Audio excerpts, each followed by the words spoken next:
मैं 13 साल की थी। मुझे बस एक ही कहानी याद है जो मैं कभी नहीं भूल सकती। मेरे दादाजी के गांव में एक बहुत पुराना घर था। मेरे पापा कहते हैं उनके बचपन से ही वो घर खाली पड़ा है। कहते हैं उस गांव में एक औरत कौशल्या, उसकी आत्मा भटकती है।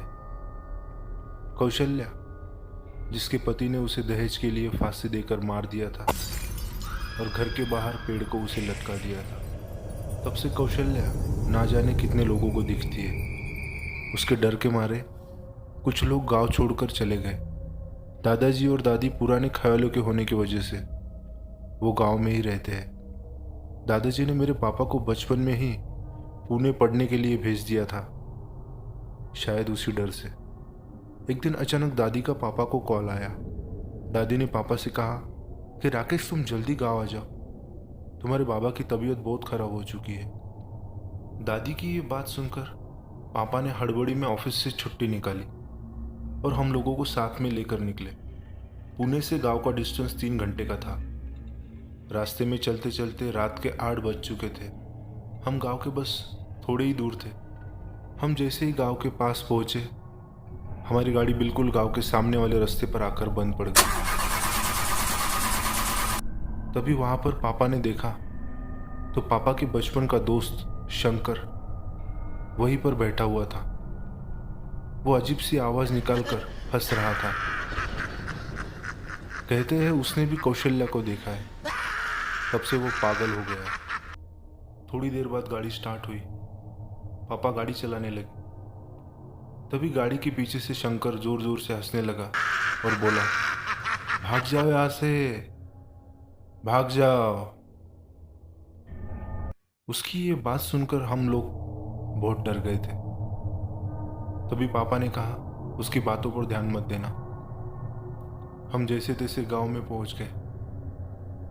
जैसे ही हम घर में पहुंचे, दादी ने मुझे और मेरे भाई को देखकर अजीब सा चेहरा बनाया और पापा को बोली, राकेश तुम बच्चों को साथ में लेकर क्यों आ गए? तुम्हें पता है ना यहाँ क्या होता है? पहले तो वो रात में दिखती थी, अब लोगों को दिन में भी दिखने लगी है।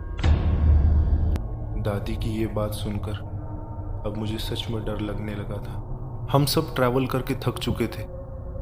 सब लोग खाना खाकर सोने चले गए। मेरा बेड बिल्कुल खिड़की के पास था। रात के 2 बज गए थे, लेकिन डर के मारे मुझे नींद ही नहीं आ रही थी। तभी अचानक से घुंघरूओं की आवाज सुनाई दी, जैसे कोई घुंघरू पहनकर बिल्कुल घर के चारों ओर चक्कर लगा रहा हो। घुंघरूओं की आवाज सुनकर मैं बहुत घबरा गई थी। मुझे समझ नहीं आ रहा था किसे बताऊं। मम्मी पापा थक कर सो गए थे और दादाजी बीमार थे। डर के मारे मेरी आवाज नहीं निकल रही थी। मैंने चादर ओढ़ ली। अब वो घुंघरूओं की आवाज बिल्कुल मेरे पास आ गई थी। मैं पसीने से भीग गई थी। तभी धीरे से एक खिड़की खुलने लगी। मैंने हिम्मत करके चादर हटाकर देखा और जो मैंने देखा उसे देखकर मुझे हार्ट अटैक ही आना बाकी था। बाहर दूसरा कोई नहीं, कौशल्या खड़ी थी।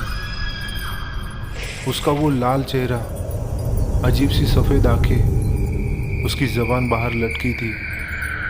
उसे देखकर मैं जोर से चिल्लाया। मुझे चिल्लाता देख सब लोग उठ गए।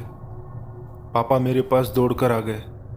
कौशल्या जोर जोर से हंसने लगी और घर के चारों ओर घूमने लगी। उसकी वो घुंघरूओं की आवाज़ें और उसका वो डरावना हंसी मैं कभी नहीं भूल सकती।